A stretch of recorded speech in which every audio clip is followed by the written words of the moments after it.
بسم الله والحمد لله والصلاة والسلام على أشرف رسول الله وآله وصحبه أجمعين أما بعد. ആദരണീയരായ സാദാത്തുക്കൾ, ഉസ്താദുമാർ, ഉലമാക്കൾ, പ്രിയപ്പെട്ട പണ്ഡിത സുഹൃത്തുക്കളെ, മതനിയമങ്ങളുടെ കൈമാറ്റം സൂക്ഷ്മതയും സാമൂഹിക അവവാദവും എന്നതുമായി ബന്ധപ്പെട്ട് ചില നുറുങ്ങുകൾ, ശ്രദ്ധക്ഷണിക്കലുകൾ നിങ്ങളിലേക്ക് കൈമാറുകയാണ്. നമുക്കറിയാം, നാം പണ്ഡിതരാണ്, നാം സഖാഫികളാണ്. പണ്ഡിതന്മാർ ഉമ്മത്തിൻ്റെ നായകരാണ്, നേതാക്കളാണ്, ഇമാമുകളാണ്. സ്വഹീഹുൽ ബുഖാരിയിൽ നാം പഠിച്ചിട്ടുണ്ട്, കാനത്ത് ബനു ഇസ്രാഈല തസൂസുഹുമുൽ അംബിയാഉ കുല്ലമാ ഹലക നബിയ്യുൻ ഖലഫഹു നബിയ്യുൻ വഅന്നഹു ലാ നബിയ്യ ബഅദി വസയകൂനു ഖുലഫാ. ഈ ഉമ്മത്തിൽ റസൂൽ കരീം സല്ലല്ലാഹു അലൈഹി വസല്ലമ തങ്ങൾക്ക് ശേഷം അവിടുത്തെ പ്രതിനിധികളായി ദീൻ പറയേണ്ടവർ, മാതൃക കാണിക്കേണ്ടവർ, ദീൻ കൈമാറ്റം ചെയ്യേണ്ടവർ പണ്ഡിതരാണ്. ഇമാം ദൈലമി ഉദ്ധരിച്ച ഹദീസിൽ കാണാം, അൽ ഉലമാഉ മസ്വാബിഹുൽ അർളി ഖുലഫാഉൽ അംബിയാ. പണ്ഡിതന്മാരായ നാം പടച്ചവനോടും പടപ്പുകളോടും നമുക്ക് ബാധ്യതകളുണ്ടെന്നത് മറക്കരുത്. നാം നമ്മുടെ ആഖിറത്തിനെക്കുറിച്ചും ഉമ്മത്തിൻ്റെ മസ്ലഹത്തിനെക്കുറിച്ചും ബോധമുള്ളവരുമാവണം. പണ്ഡിതർക്ക് വലിയ ഉത്തരവാദിത്വമുണ്ടല്ലോ. അബൂ നുഐം റളിയല്ലാഹു അൻഹു റിപ്പോർട്ട് ചെയ്ത ഹദീസിൽ കാണാം, മാ അത്തല്ലാഹു ആലിമൻ ഇൽമൻ ഇല്ലാ അഖദ അലൈഹി മീസാഖ. അല്ലാഹു റബ്ബുൽ ഇസ്സത്ത് ഒരാളെ ആലിമാക്കിയിട്ടുണ്ടെങ്കിൽ കൃത്യമായ ഉത്തരവാദിത്വം നൽകിയിട്ടുണ്ട്, ബാധ്യത ഏൽപ്പിച്ചിട്ടുണ്ട്. നമ്മളൊക്കെ ഹാദികളും മുഹ്തദികളുമാവണം. ഹിദായത്ത് സ്വയം ഉൾക്കൊണ്ട് ഓരോ മേഖലകളിലും, നേരത്തെ കൊമ്പം ഉസ്താദ് ഓർമ്മപ്പെടുത്തിയതുപോലെ, ഹിദായത്തിന് വിവിധ മറാത്തിബുകളും തലങ്ങളും ഉണ്ടല്ലോ. ബന്ധപ്പെടുന്ന, കൈകാര്യം ചെയ്യുന്ന ഓരോ വിഷയങ്ങളിലും അവിടെയൊക്കെ ശരിയും തെറ്റുമുണ്ട്. അതിലെ ശരികൾ ഉൾക്കൊണ്ട് ശരിയിലേക്ക് ഉമ്മത്തിനെ നയിക്കുന്നവരാവണം. അല്ലാഹുമ്മ ജഅൽനാ ഹാദീന മുഹ്തദീൻ വഗൈറ ളാല്ലീന വലാ മുളില്ലീൻ. പണ്ഡിതന്മാർ നാം വളരെ ജാഗ്രതയോടുകൂടി, വളരെ സൂക്ഷ്മതയോടുകൂടി കാര്യങ്ങളെ സമീപിക്കണം. ഹദീസിൽ കാണാം, ഇമാം ബഖവി റളിയല്ലാഹു അൻഹു ശറഹ് സുന്നയിൽ ഉദ്ധരിച്ച ഹദീസ്, അന്ന റജുലൻ ഖാല ലിന്നബി സ്വല്ലല്ലാഹു അലൈഹി വസല്ലമ ഔസിനി ഫഖാല ഖുദിൽ അംറ ബിത്തദ്ബീർ. ഭവിഷ്യത്തുകളെക്കുറിച്ച് ആലോചിച്ച്, അനന്തരഫലങ്ങളെക്കുറിച്ച് ആലോചിച്ച്, പിന്നാമ്പുറങ്ങളെക്കുറിച്ച് ചിന്തിച്ച് വേണം കാര്യങ്ങളിൽ ഏർപ്പെടാൻ, വിഷയങ്ങളെ സമീപിക്കാൻ. ഫഇൻ റഅയ്ത ഫീ ആഖിബതിഹി ഖൈറൻ ഫഅംലിഹ്. നന്നായി ആലോചിച്ച്, ഞാൻ ഈ പറയുന്നത് മുഖേന, ഞാൻ ഈ ചെയ്യുന്നത് മുഖേന എനിക്ക് ഉമ്മത്തിന് ഖൈറാണെന്ന് ബോധ്യമുണ്ടെങ്കിൽ ഫഅംലിഹ്, അത് പറയുക, ചെയ്യുക. വഇൻ ഖിഫ്ത വയ്യൻ ഫഅംസിക്. അതിൻ്റെ ഭവിഷ്യത്തുകൾ സുഖകരമാകില്ല എന്നാണ് ചിന്തയിൽ മനസ്സിലാകുന്നത് എങ്കിൽ അത് മാറ്റിവെച്ചേ പറ്റൂ. ഉമ്മത്തിൽ ഉലമാഇന് വലിയ ബാധ്യതകളുണ്ടെന്ന് പറയുമ്പോൾ, ഒരർത്ഥത്തിൽ പറഞ്ഞാൽ ഈ ഉമ്മത്തിന് ഏറ്റവും അപകടം വരുത്തുന്നതും വിശുദ്ധ ദീനുൽ ഇസ്ലാമിനെ തെറ്റിദ്ധരിക്കാൻ ഏറെ കാരണമാകുന്നതും ഉലമാഇൻ്റെ അശ്രദ്ധകളാണെന്ന് പറയാതിരിക്കാൻ വയ്യ. ഇമാം ദാരിമി സുനനിൽ ഉദ്ധരിച്ച ഹദീസിൽ കാണാം, ഖാല ഉമറു ലി സിയാദ് റളിയല്ലാഹു അൻഹു ഹൽ തദ്രി മാ യഹ്ദിമുൽ ഇസ്ലാം. ഇസ്ലാമിനെ തകർക്കുന്ന, മുസ്ലിം ഉമ്മത്തിൻ്റെ മൂല്യം തകർക്കുന്ന, ഇസ്ലാമിൽ നിന്ന് ആളുകളെ അകറ്റുന്ന കാര്യങ്ങൾ എന്തൊക്കെയാണെന്നറിയോ? ഖാല അല്ലാഹു വറസൂലുഹു അഅലം. ഖാല ഉമർ ഇബ്നു ഖത്താബ് റളിയല്ലാഹു അൻഹു പറഞ്ഞു, സല്ലത്തുൽ ആലിം. ഒന്നാമത്തത് ആലിമിൻ്റെ സല്ലത്തുകളാണ്, പണ്ഡിതന്മാരുടെ അശ്രദ്ധകൾ. പണ്ഡിതന്മാരുടെ വേണ്ടത്ര ആലോചനയില്ലാത്ത സംസാരങ്ങളും ഇടപെടലുകളുമൊക്കെ ദീനിനെ തെറ്റിദ്ധരിക്കാനും ഉമ്മത്തിൽ നിന്ന്, സമൂഹത്തിൽ നിന്നും, സമുദായത്തിൽ നിന്നുമൊക്കെ വിശുദ്ധ ദീനുൽ ഇസ്ലാമിനെ അകറ്റി നിർത്താനും കാരണമാക്കും. ഈ നിലക്ക് നമ്മൾ സംസാരിക്കുമ്പോൾ ആദ്യം ഏതൊരു വിഷയത്തിൽ ഇടപെടുമ്പോഴും മതവിധി പറയുമ്പോൾ ഇസ്ലാമിനെക്കുറിച്ച് സംസാരിക്കുമ്പോൾ പണ്ഡിതരായ നാം ഇസ്ലാമിനെ അഡ്രസ്സ് ചെയ്യുന്നവരാണെന്ന് സമുദായത്തിനറിയാം, സമൂഹത്തിനറിയാം. ഒരുപക്ഷെ നമ്മുടെ ഇൽമിൻ്റെ ഘനവും ഗാംഭീര്യമൊന്നും അത്രത്തോളം അറിയില്ലെങ്കിലും ഇമാം സുയൂത്തി പറഞ്ഞതുപോലെ അൽ ആലിമു ഇൻദൽ അവാമി മൻ സഅദൽ മിമ്പർ, സ്റ്റേജിൽ കയറുന്നവർ സമൂഹത്തിന്, സമുദായത്തിന് പണ്ഡിതരാണ്. അപ്പം നാം പറയുന്നത് ഇസ്ലാമിനെ പ്രതിനിധീകരിച്ചു കൊണ്ടാണെന്ന് അവർ മനസ്സിലാക്കുന്നു. അപ്പോൾ പറയുമ്പോൾ പഠിച്ചു പറയണം. നമ്മൾ പഠിച്ചവരാണ്, പണ്ഡിതരാണ്. ഇന്ന് ഈ സദസ്സിൽ നല്ലൊരു ശതമാനം പണ്ഡിതന്മാർ ഇന്ന് ഷെയ്ഖുനയിൽ നിന്ന് തലപ്പാവ് സ്വീകരിച്ചവരാണ്, സനദ് ഇജാദത്ത് സ്വീകരിക്കാൻ കാത്തിരിക്കുന്നവരാണ്. പക്ഷേ അതുകൊണ്ട് മാത്രം അവസാനിക്കാതെ പഠനം തുടരണം. സഹീഹുൽ ബുഖാരിയിലുണ്ടല്ലോ ബാബുൻ അൽ ഇൽമു ഖബ്ലൽ ഖൗലി, അല്ലെങ്കിൽ ഖബ്ലൽ അമലി, ചെയ്യുന്നതിന് മുമ്പ് ആവശ്യമായ അറിവ് വേണം. അറിഞ്ഞു പറയണം, അറിഞ്ഞു ചെയ്യണം. തഫഖഹു ഖബ്ല അൻ തുസവ്വദു, നേതാക്കളും ജേതാക്കളുമാകുന്നതിന് മുമ്പ് പഠിക്കണം. ഖാല അബൂ അബ്ദില്ലാ ഇമാം ബുഖാരി റളിയല്ലാഹു അൻഹു രേഖപ്പെടുത്തി, വബഅദ അൻ തുസവ്വദു, സഖാഫികളായതിൻ്റെ ശേഷവും പണ്ഡിത പട്ടം സ്വീകരിച്ചതിൻ്റെ ശേഷവും പഠനം തുടരണം. വിഷയങ്ങൾ പറയുമ്പോൾ ചെയ്യുമ്പോൾ കാര്യബോധത്തോടുകൂടി പഠിച്ചു പറയാനും പഠിച്ചു ചെയ്യാനുമുള്ള ഒരു അസ്മ് നമുക്കുണ്ടാവണമെന്ന് ഓർമ്മപ്പെടുത്തുന്നു. സ്ഥലവും സാഹചര്യവും മനസ്സിലാക്കി സംസാരിക്കണം. എല്ലാം എല്ലാവരോടും പറയാനുള്ളതല്ല. നേരത്തെ ചൊല്ലിക്കോട് ഉസ്താദ് സംസാരിച്ചതുപോലെ മത്തിന് മാത്രം പെട്ടെന്ന് പറഞ്ഞു നിൽക്കുകയാണ്. സമയത്തിൻ്റെ പരിമിതി മനസ്സിലാക്കി ഇരുന്ന് സംസാരിച്ചാൽ ഏറിപ്പോകണ്ട എന്നതുകൊണ്ടാണ് നിന്ന് സംസാരിക്കാൻ തീരുമാനിച്ചത്. സഹീഹുൽ ബുഖാരിയിൽ തന്നെ ഉണ്ടല്ലോ ബാബു മൻ ഖസ്സ ബിൽ ഇൽമി ഖൗമൻ ദൂന ഖൗമിൻ കറാഹിയത അല്ലാ യഫ്ഹമു. വിഷയങ്ങൾ ശരിയാണെങ്കിലും എല്ലാ വിഷയങ്ങളും ഒരുപോലെ ഉൾക്കൊള്ളാൻ എല്ലാവരേക്കും സാധിച്ചു കൊള്ളണമെന്നില്ല. അപ്പോൾ സാഹചര്യങ്ങൾ അനുസരിച്ച് സദസ്സ് മനസ്സിലാക്കി സന്ദർഭം മനസ്സിലാക്കിയാണ് വിഷയങ്ങൾ പറയേണ്ടത്. ഇമാം ഗസാലി റളിയല്ലാഹു തആല അൻഹു ഇഹ്യാ ഉലൂമുദ്ദീനിൽ വളരെ വിശദമായി വിശദീകരിച്ചിട്ടുണ്ട്.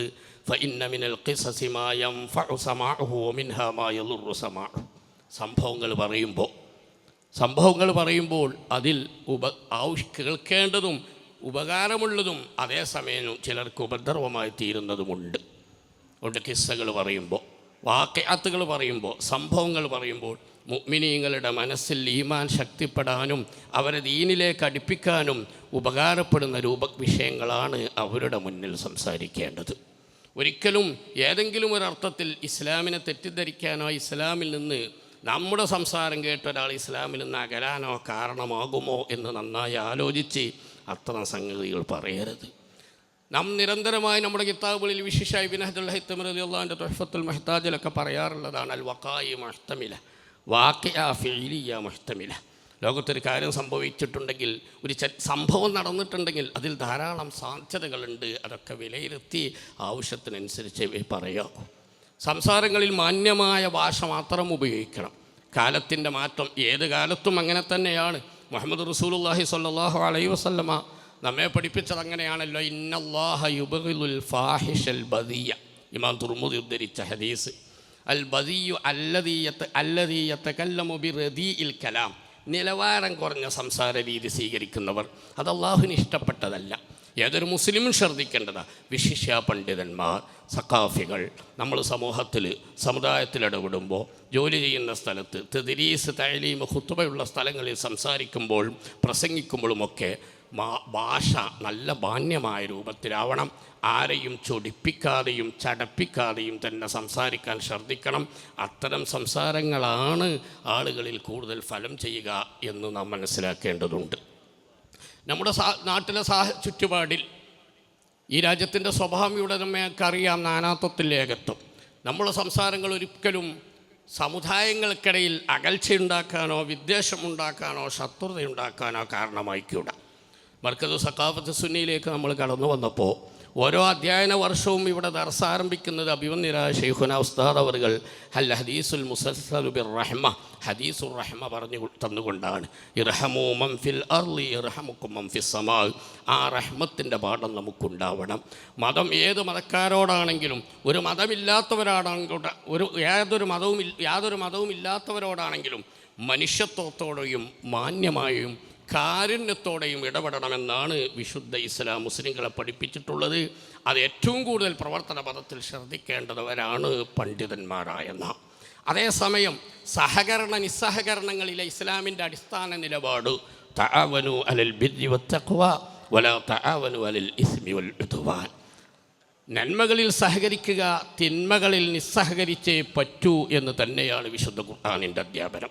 അതുകൊണ്ട് ഏത് സമുദായക്കാരോടും ഏത് മതക്കാരോടും മാനുഷിക കാര്യങ്ങളിൽ മനുഷ്യത്വത്തോടുകൂടിയും കാരുണ്യത്തോടുകൂടിയും ഇടപെടുന്നതോടൊപ്പം തന്നെ നമ്മുടെ പ്രവർത്തനങ്ങൾ ഒരിക്കലും തിന്മകളിൽ പങ്കാളിത്തമായി കൂടാ. വിശുദ്ധ ഇസ്ലാമിന് വിരുദ്ധമായ മറ്റ് മതക്കാരുടെ മതപരമായ ആചാര അനുഷ്ഠാനങ്ങളിൽ നിന്ന് മുസ്ലിങ്ങൾ വിശിഷ്യ പണ്ഡിതന്മാർ അകലം പാലിച്ചേ പറ്റൂ. ഓരോരുത്തരും അവരവരുടെ മതവിശ്വാസം അനുസരിച്ച് ജീവിക്കുമ്പോൾ തന്നെ പരസ്പരം മനുഷ്യത്വത്തോടുകൂടി ഇടപെടുന്ന സമീപനമാണ് മതസൗഹാർദ്ദമെന്നത് പണ്ഡിതന്മാർ കൃത്യമായി ആവശ്യാനുസരണം പറയുകയും മാതൃക കാണിക്കുകയും വേണം. ഞാൻ സംസാരം നീട്ടിക്കൊണ്ടുപോകുന്നില്ല. തെറ്റിദ്ധരിക്കാനിടയുള്ള സാഹചര്യങ്ങളിൽ നിന്നൊക്കെ പണ്ഡിതർ വിട്ടു നിൽക്കണം. സെയ്ദ് ബിൻ സാബിത്ത് റളിയല്ലാഹു അൻഹു ആ മാതൃക നമുക്ക് കാണിച്ചിട്ടുണ്ട്. അക്റഹു അൻ ഉറാഫി മക്കാനിൻ യുസാഉ ബി അല്ലന്നു. എന്നെക്കുറിച്ചൊരാൾക്കൊരു തെറ്റായ ധാരണയുണ്ടാവാൻ കാരണമാകുന്ന ഒരിടത്തും ഞാൻ ഉണ്ടായിക്കൂടാ എന്ന ഒരു നിർബന്ധം പണ്ഡിതന്മാർക്ക് വേണം. നമ്മൾ സമൂഹത്തിലും സമുദായത്തിലും ഇടപെടുമ്പോൾ പല സ്ഥാപനങ്ങളിൽ അധ്യാപനം നടത്തുന്നവരുണ്ടാകും, മാനേജ്മെൻറ്റ് തലങ്ങൾ കൈകാര്യം ചെയ്യുന്നവരുണ്ടാകും. അവിടെയൊക്കെ നേരത്തെ സൈബർ ഇടങ്ങളെക്കുറിച്ച് സംസാരിച്ചതുപോലെ സ്ഥാപനങ്ങളിലുമൊക്കെ നമ്മൾ ഇടപെടുമ്പോൾ പുരുഷന്മാരും സ്ത്രീകളും പുരുഷന്മാരും ഒക്കെ ഇടപെടുന്ന സ്ഥാപനങ്ങളുണ്ടാവാം. അവിടെയൊക്കെ കൃത്യമായി ഇസ്ലാമിക ശരീഅത്തിൻ്റെ മഹാസിരികൾ, അതിൻ്റെ ഏറ്റവും നല്ല മാതൃകകൾ ഇസ്ലാം നമ്മെ പഠിപ്പിച്ചിട്ടുണ്ട്. അത് പരിഗണിച്ചുകൊണ്ട് തന്നെയാവണം നമ്മൾ ഏത് തലങ്ങളിലും ഇടപെടേണ്ടത് എന്ന് മാത്രം അത് സംബന്ധമായി പറയുന്നു. അധ്യാപന തദ്രീസിൽ തഅലീമിൽ വിവിധ തലങ്ങളിൽ ഏർപ്പെടുകയാണ് ഇൻഷാ അള്ളാഹ് നമ്മൾ മുന്നോട്ട്. അള്ളാഹു എല്ലാവർക്കും നല്ല അവസരങ്ങൾ നൽകുമാറാവട്ടെ. ഇസ്ലാമിൻ്റെ ഹിദുമത്തുകൾ, ഉമ്മത്തിൻ്റെ ഹിദുമത്തിന് വിവിധ തലങ്ങളുണ്ട്. സാന്ത്വന പ്രവർത്തനങ്ങളും ജീവകാരുണ്യ പ്രവർത്തനങ്ങളൊക്കെ അതിൻ്റെ ഭാഗമാണ്. അതേസമയം ഇസ്ലാമിൻ്റെ ഹിദുമത്തിൽ ഏറ്റവും പ്രധാനപ്പെട്ടത് തദ്രീസ്, തഅലീം, വിശുദ്ധ ഇസ്ലാമിൻ്റെ അധ്യാപനങ്ങൾ ഉമ്മത്തിന് പകർന്നു നൽകുക എന്നതാണ്. ഇമാം നവവി റളിയല്ലാഹു അൻഹു ശറഹുൽ മുഹദ്ദബിൻ്റെ ആമുഖത്തിൽ എഴുതി വെച്ചതുപോലെ ഇഅ്ലം അന്ന തഅലീമ ഹുവൽ അസ്ലു അല്ലദീ ബിഹി ഖിവാമുദ്ദീൻ. സന്മനസ്സുള്ളവർക്ക് സ്വീകരിക്കാൻ വിശുദ്ധ ദീനുൽ ഇസ്ലാം അതിൻ്റെ തനിമയോടെ ഇവിടെ നിലനിൽക്കണം. ആ വിശുദ്ധ ദീനുൽ ഇസ്ലാം ഇവിടെ നിലനിൽക്കുന്നത് ദീനിൻ്റെ തഅലീമിലൂടെയാണ്, തദ്രീസിലൂടെയാണ്. അതുകൊണ്ട് അത്തരം ഉത്തരവാദിത്വം ഏൽപ്പിക്കപ്പെടുന്നവർ ആ കാര്യം വളരെ ശ്രദ്ധയോടുകൂടി കൈകാര്യം ചെയ്യുകയും മറ്റേത് ഹിദുമത്തിനേക്കാളും ഈ ഉമ്മത്തിന് നമുക്ക് ചെയ്യാവുന്ന ഏറ്റവും വലിയ ഹിദുമത്താണ് തഅലീം, തദ്രീസ്, ദീനിൻ്റെ അധ്യാപനം. അത് കേവലം ഒരു ജോലിയായി തോന്നരുത്. അധ്യാപനം ഒരു ജോലിയാണെന്ന് തോന്നിയാൽ രംഗം വിടണമെന്നാണ് ഡോക്ടർ രാധാകൃഷ്ണൻ ഓർമ്മപ്പെടുത്തിയത്. മുസ്ലിമിനെ സംബന്ധിച്ചിടത്തോളം പ്രത്യേകം ഓർമ്മിപ്പിക്കേണ്ടതില്ല. നമ്മുടെ അധ്യാപനം കേവലം ഒരു ജോലിയല്ല, തദ്രീസ് ഒരു ജോലിയല്ല, അത് ദീനിൻ്റെ വലിയ ഖിദ്മത്താണ്. നമുക്ക് ആഖിറത്തിൽ രക്ഷപ്പെടാനുള്ള ഏറ്റവും വലിയ അവസരമാണ്. മസ്അലകൾ പറയുമ്പോൾ, ദീന് പറയുമ്പോൾ നല്ല സൂക്ഷ്മതയോടുകൂടി പറയണം. എല്ലായിടത്തും നമ്മൾ ചാടിക്കയറിയ അഭിപ്രായമൊന്നും പറയണ്ട. ഒരു വിഷയം നടക്കുമ്പോൾ അല്ലെങ്കിൽ ഒരു വിവാദം നടക്കുമ്പോൾ പറഞ്ഞില്ലെങ്കിൽ ഈ ഉമ്മത്താകെ ഹലാക്കായി പോകും, ഞാനാണത് പറയേണ്ടതെന്ന് നമ്മളിൽ ഓരോരുത്തർക്കും തോന്നേണ്ടതില്ല. നമ്മുടെ ഉസ്താദുമാരുണ്ട്, ആലിമീങ്ങളുണ്ട്, പ്രസ്ഥാന നേതാക്കളുണ്ട്. അത്തരൊരു വിഷയം വരുമ്പോൾ ഇപ്പോൾ അതിനെക്കുറിച്ച് പറയലാണോ ഹൈറ്, അതല്ലെങ്കിൽ തൽക്കാലം അത് പറയാതിരിക്കലാണോ ഹൈറ്, അവർക്കറിയാം. ഓരോരുത്തരും സ്വന്തം റൂമിലിരുന്ന് സോഷ്യൽ മീഡിയകളിൽ കയറി ഞാനാണിത് പറയേണ്ടത്, ഞാൻ പറഞ്ഞില്ലെങ്കിൽ ഇപ്പോൾ ദീന ഹലാക്കായി പോകും എന്ന നിലക്ക് ധൃതി കാണിക്കരുത്. ലൗസക്കത്ത മല്ല യഅരിഫു ഖല്ലൽ ഇഖ്തിലാഫു. ആവശ്യമില്ലാത്തവർ, അനർഹർ, അല്ലെങ്കിൽ ഒരു വിഷയം കൈകാര്യം ചെയ്യേണ്ടവരല്ലാത്തവർ അത് കൈകാര്യം ചെയ്യാതെ മാറി നിന്നാൽ അനാവശ്യ വിവാദങ്ങൾ ഒഴിവായി കിട്ടുമെന്ന് ഇമാം ഗസാലി റളിയല്ലാഹു അൻഹു എഴുതി വെച്ചത് കാണാം. ഫത്വ കൊടുക്കുക, മതവിധി പറയുക എന്ന് പറഞ്ഞാൽ വളരെ പ്രധാനപ്പെട്ടൊരു വിഷയമാണ്. വളരെ സൂക്ഷ്മതയോടുകൂടി കൈകാര്യം ചെയ്യേണ്ടത്. ഇമാം നവവി റളിയല്ലാഹു അൻഹു ശറഹുൽ മുഹദ്ദബിൽ എഴുതി ഇഅ്ലം അന്നൽ ഇഫ്താഅ അളീമുൽ ഖത്വർ കബീറുൽ മൗഖിഅ. വളരെ സൂക്ഷ്മമായി കൈകാര്യം ചെയ്യേണ്ട ഒരു വിഷയമാണ് ഫത്വ നൽകുക എന്നത്. അൽ മുഫ്തി ബൈനല്ലാഹി വ ബൈന ഖൽഖി. ഒരു ഫത്വ കൊടുക്കുന്ന പണ്ഡിതൻ അള്ളാഹുവിൻ്റെയും പടച്ചവൻ്റെയും പടപ്പുകളുടെയും ഇടയിലുള്ള മധ്യവർത്തിയാണ്. പടച്ചവൻ്റെ ദീനാണ് പറഞ്ഞു കൊടുക്കുന്നത്.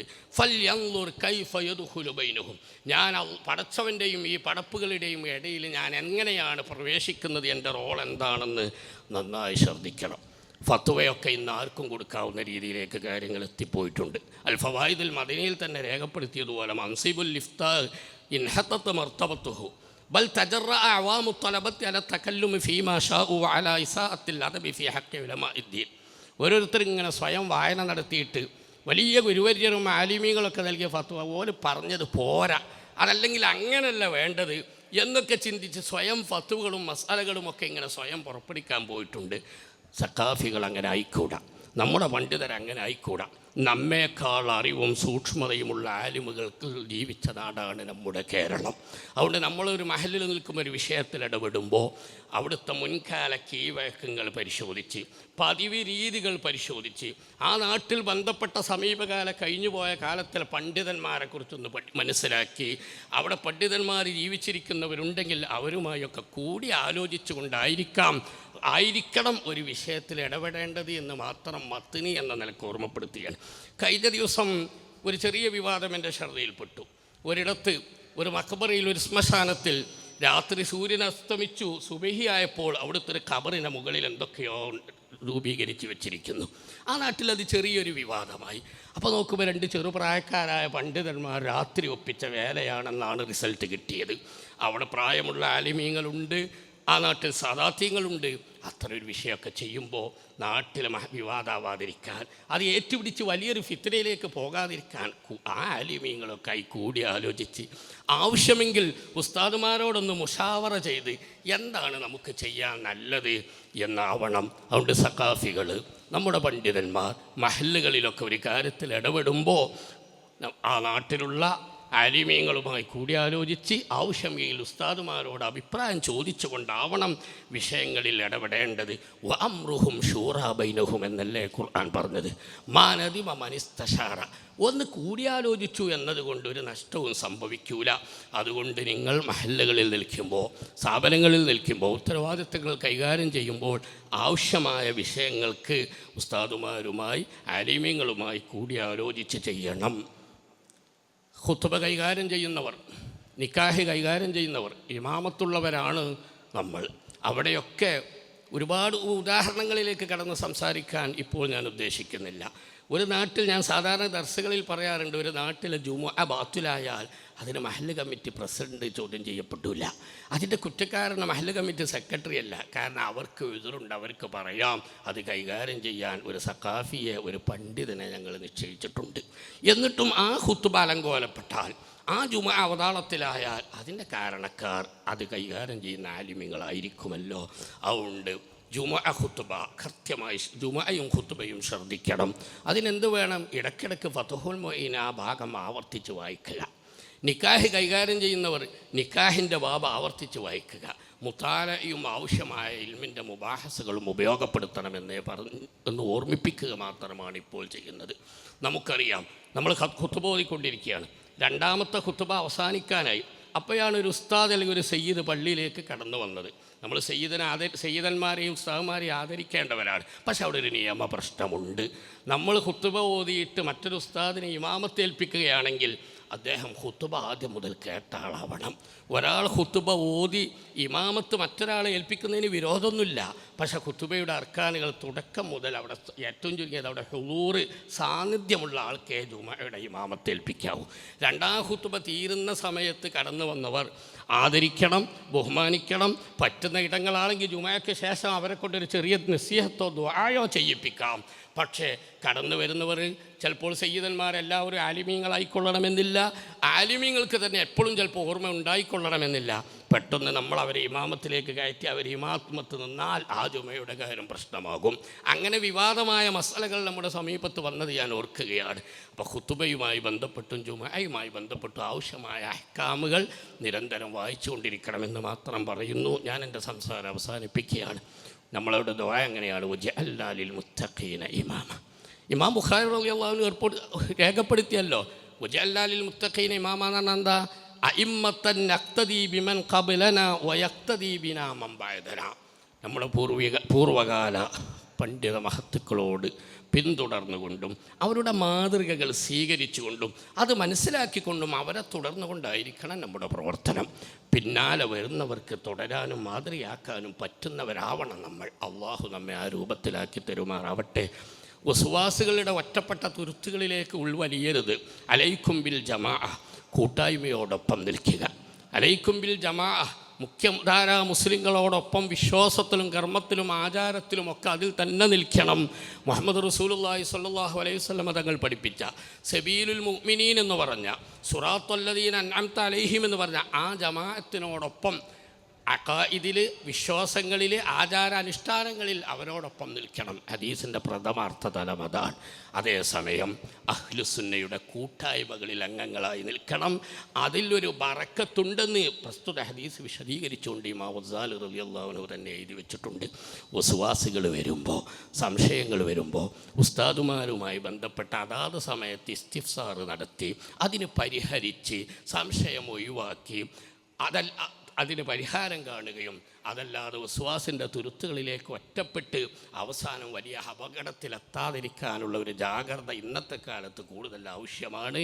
അലൈക്കും ബിൽ ജമാ, കൂടിയാലോചിച്ച് ഉസ്താദുമാരോടും ആലിമീങ്ങളോടും സമ്പർക്കം പുലർത്തി മുൻ ആലിമീങ്ങളുടെ മാതൃകകൾ ഉൾക്കൊണ്ട് ഏതെങ്കിലും നാട്ടിലെ കീഴ്വഴക്കങ്ങളിൽ ഒരുപക്ഷേ തിരുത്തപ്പെടേണ്ടതായി വല്ലതുമുണ്ടെങ്കിൽ സാവകാശത്തോടു കൂടി അത് കൃത്യമായി അറിഞ്ഞ് മനസ്സിലാക്കി അതിലിടപെടേണ്ട മാന്യമായ രീതിയിൽ ഇടപെട്ട് മാത്രം ശ്രദ്ധിക്കണം. നമ്മൾ പണ്ഡിതരാണ്. നമ്മൾ ബൈനല്ലാഹി വബൈന ഇബാദിഹി, പടച്ചവൻ്റെയും പടപ്പുകളുടെയും ഇടയിൽ പ്രവർത്തിക്കുന്നവരാണ്. ഈ ഒരു ബോധ്യത്തോടുകൂടി സൂക്ഷ്മമായി വേണം അധ്യാപന രംഗത്തും ദീൻ പറയുന്നിടത്തും ഇടപെടാൻ എന്ന് മാത്രം ഓർമ്മിപ്പിച്ച് അല്ലാഹു റബ്ബുൽ ഇസ്സത്ത് നമുക്ക് തൗഫീഖ് നൽകുമാറാവട്ടെ. മുവഫഖീങ്ങളിൽ നമ്മെ ഉൾപ്പെടുത്തുമാറാവട്ടെ. വളരെ പ്രതീക്ഷയോടുകൂടി മർക്കസിൽ വന്ന് ശൈഖുനയുടെ ശിഷ്യനാവണം, ആ മോഹമൊന്ന് പൂവണിയണം. പലരും ഇവിടെ അഡ്മിഷൻ തേടുമ്പോഴൊക്കെ നിരന്തരം പറയാറുള്ളത് അതാണ്. ചിലപ്പോൾ അഡ്മിഷനിൽ എടുക്കാൻ സൗകര്യമില്ലാത്തതിൻ്റെ പേരിൽ കഴിയാത്തവരും കരഞ്ഞ് പറയാറുള്ളതാണ്. എൻ്റെ മുന്നിലിരിക്കുന്ന ഈ വർഷം സനത് വാങ്ങുന്ന പ്രിയപ്പെട്ട സഖാഫി പണ്ഡിത സുഹൃത്തുക്കൾ ആഗ്രഹിച്ചും ആശിച്ചും നേടിയ ഇത് ഈ സ്ഥാപനത്തിനും ഉസ്താദിനും പ്രസ്ഥാനത്തിനും കൂടുതൽ സന്തോഷം പകരുന്ന രൂപത്തിലാവണം, പറയിപ്പിക്കുന്ന രൂപത്തിലാവരുതേ എന്നും മതനിയമങ്ങൾ പറയുന്നിടത്തും ഇടപെടുന്നിടത്തൊക്കെ പരമാവധി സൂക്ഷ്മത പാലിക്കണമെന്ന് ഒരിക്കൽ കൂടി എന്നോടും നിങ്ങളോടും വസിയത്ത് ഓർമ്മിപ്പിച്ച് അള്ളാഹു നമ്മെ അനുഗ്രഹിക്കട്ടെ എന്ന പ്രാർത്ഥനയോടെ വസല്ലല്ലാഹു വസല്ലം അലാ സയ്യിദനാ മുഹമ്മദ് വ അലാ ആലിഹി വസഹ്ബിഹി അജ്മഈൻ വ ആഖിറു ദഅ്വാനാ അൽഹംദുലില്ലാഹി റബ്ബിൽ ആലമീൻ. അസ്സലാമു അലൈക്കും വറഹ്മത്തുള്ളാഹി.